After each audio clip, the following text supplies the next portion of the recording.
Salut, c'est Pierre, t'es chez Citron Bien et aujourd'hui je te parle d'un livre qui m'a permis d'accepter d'être non seulement une bien meilleure version de moi-même, mais aussi et surtout de pas toujours être au top. L'art subtil de s'en foutre.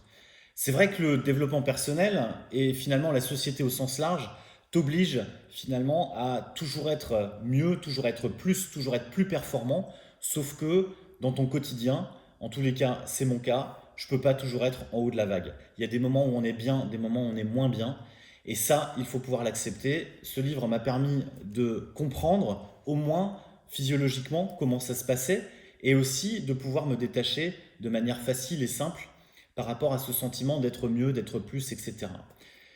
Ce que ce livre m'a permis d'apprendre, la première chose, c'est qu'il m'a permis aussi de me libérer et finalement de faire de cet adage le mieux est l'ennemi du bien, mon compagnon du quotidien depuis le début de l'année 2019. Maintenant, ce que tu dois savoir sur l'art subtil de s'en foutre, c'est que tu ne dois pas être totalement indifférent.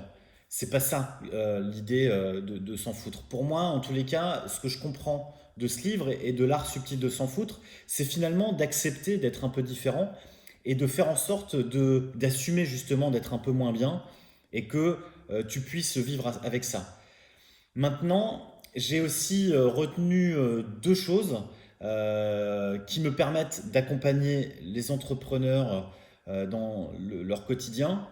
La première, c'est que le fait d'avoir toujours plus ne te permettra pas forcément d'être mieux.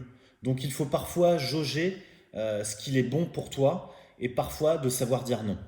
Le deuxième point, finalement, que j'applique quotidiennement avec les entrepreneurs avec qui je travaille, c'est finalement de ne pas rester bloqué sur un problème, de ne pas chercher à le résoudre, de ne pas chercher à trouver la solution tout de suite, mais plutôt de travailler dessus. Et le fait de travailler dessus, le fait de faire, va te permettre d'avoir des idées et va te permettre d'y arriver plus facilement. C'est un peu, d'ailleurs, la raison pour laquelle je te fais ces vidéos de manière un peu tranquille, directe. Je me prends pas la tête, j'y vais, je le fais, et puis a priori, je me fais plaisir, et c'est ça l'essentiel. Bref, l'art subtil de s'en foutre, une lecture indispensable pour toi, l'entrepreneur pressé, l'entrepreneur ambitieux, qui cherche à être mieux, qui cherche à être bien. Je te dis bonne lecture et en attendant, porte-toi bien. Salut.